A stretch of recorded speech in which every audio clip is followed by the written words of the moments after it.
In the year 208 CE, China was plunged into chaos, with countless warlords contending for supremacy. In the north, Cao Cao stood on the brink of unifying the empire.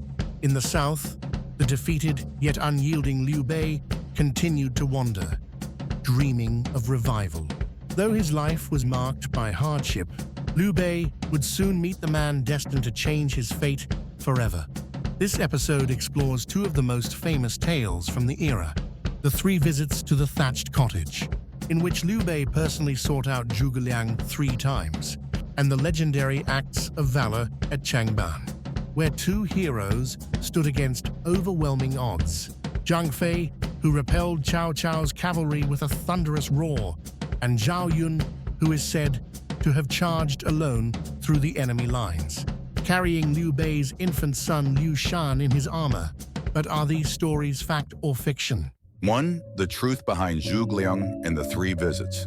Liu Bei first approached Zhuge Liang, who was then living in seclusion at Longzhong, after being recommended by Shu Shu. In later generations, this meeting became immortalized as the dramatic story of the 3 visits to the thatched cottage. But the official historical record, the Records of the 3 Kingdoms, contains no detailed account of these visits.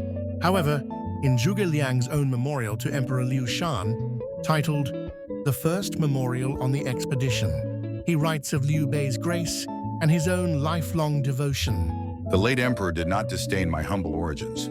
He personally stooped to visit my thatched cottage 3 times and consulted me on the affairs of the age. While the story was later dramatized in the novel Romance of the 3 Kingdoms, Zhuge Liang's own words in an official state memorial suggest that the event did have a basis in history. Zhuge Liang was a keen political analyst and an exceptional administrator who designed practical strategies grounded in reality. By gaining Zhuge Liang, Liu Bei transformed from a wandering warlord into a leader with a coherent vision for unification. 2. The deeds of Zhang Fei and Zhao Yun. Barely after recruiting Zhuge Liang, Liu Bei faced his greatest crisis. Cao Cao advanced south with 5,000 elite cavalry, intent on seizing Jing province and crushing Liu Bei's forces. Unlike most commanders, Liu Bei refused to abandon the tens of thousands of refugees who followed him. It was a noble but militarily perilous decision. The burden of protecting so many civilians slowed his retreat, allowing Cao Cao's cavalry to overtake them at Changban. At this desperate moment, Zhang Fei stepped forward. To buy time for Liu Bei and the civilians to escape, he made a stand at Changban Bridge. According to the Records of the 3 Kingdoms biography of Zhang Fei, Zhang Fei destroyed the bridge, brandished his spear, and glared with wide eyes. The enemy cavalry, numbering in the thousands, dared not approach and retreated. His legendary roar was not just a tale, it was a historical event. Cao Cao's troops, fearful of an ambush, and Zhang Fei's ferocity halted their pursuit. However, the Battle of Changban itself was likely a small-scale skirmish during Liu Bei's retreat, not a full-fledged battle. In the novelized version, Zhao Yun is depicted as a lone warrior who, cradling the infant Liu Shan in his armor, cuts through Cao Cao's massive army, slaying numerous enemy officers. This scene cemented Zhao Yun's image in popular culture as a hero who charged the enemy single-handedly. But the official record, in the Records of the 3 Kingdoms biography of Zhao Yun, tells the story differently. When the First Lord Liu Bei was pursued by Cao Cao and reached Changban in Dangyang, he abandoned his wife and children to flee south. Zhao Yun carried the infant son and safely escorted Lady Gan, protecting them from harm.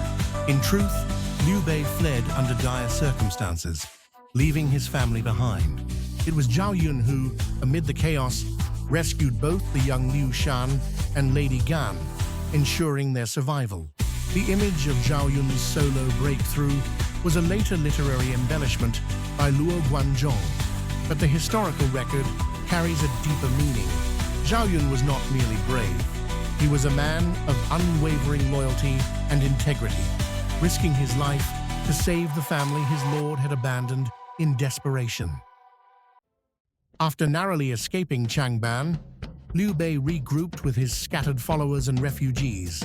He had preserved not only his army, but also his moral authority, a leader who would not forsake his people, embodying the Confucian virtue of benevolence. Now, with Zhuge Liang's counsel and the threefold division strategy as his guide, Liu Bei's next step would lead him to an alliance with Sun Quan of Jiangdong, and ultimately to the monumental Battle of Red Cliffs, a conflict that would reshape the destiny of China.